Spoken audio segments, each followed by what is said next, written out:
જો બાકી હાલત તો રહી છે. કેમ ભાઈ આવું કર્યું? કર્યું નહીં, થઈ ગયું. હું કરી દઉં ઉપર ડ્રેસિંગ કરી દઉં. પગ બી નહીં ધોયા યાર મેં તો. જોઈ આવું પછી પાટો ભીનો નહીં થાય. આટલી ચોખ્ખી કોઈ છાન હોય મારી ઘરના ભાઈ કરતી હોય શું જોવું છે? શું નખ કાપી દઉં? ના યાર અત્યારે નહીં અડાતું, હું કાલે કાપીશ યાર. બહુ જ દુખાય છે. બીજું તાજો ઘા છે. મારો આજુ આ આવડો મોટો નખ રાખ્યો હોય તો શું પછી હાલત થાય? શું પછી થાય?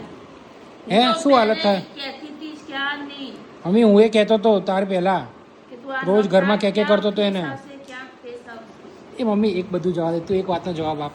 મમ્મી આપણે બધા લોકો અમને એવું પૂછપૂછ કરે છે મમ્મી હા કે તમે ભેગા કેમ નહીં રહેતા? આવી જાઓ એવું પૂછે છે બધા, અમને એવું કહે છે. કેમ કે આવી જાઓ કોણ ના પાડે? અરે અમને કહે છે મમ્મી, તમને અમને કહે છે? કે તમે ભેગા કેમ નહીં રહેતા? અમારા રિવાજ છે કે યંગ લોકો છે ને બધા આવી રીતે જશે. અમારા સસરાએ 4 છોકરા જેમ જેમ પરણ્યા એમ 2 વર્ષ રાખી નોખા કર્યા છે.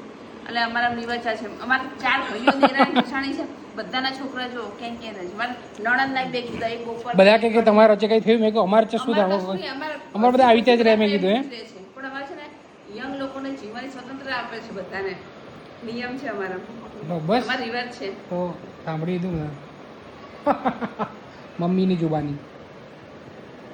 અમારા બધા આવી રીતે જ રહેશે. અમે લોકો યંગને સમજીએ છીએ. સરસ, પછી એકદમ અમે છે ફોરવર્ડ ને- માઇન્ડના જ ના, આપણા. અમે છે ને થોડાક ઓલ્ડ થઈ ગયા ને પછી અમારા છોકરા પાછા અમે જોઈ જઈએ. કેવા થઈ ગયા મમ્મી? ઓલ્ડ. અમે ઓલ્ડ થઈ જઈએ ને એટલે મમ્મીનું એકાદ ઇંગ્લિશ. મોટો છોકરો અમારે ભેગો આવી જાય કા નાનો. ના ના અમે આવી જઈશું. તમારે અમારે ભેગું આવી જવાનું. જેથી અમારે કામ ના થાય ને એવી આવી જાય.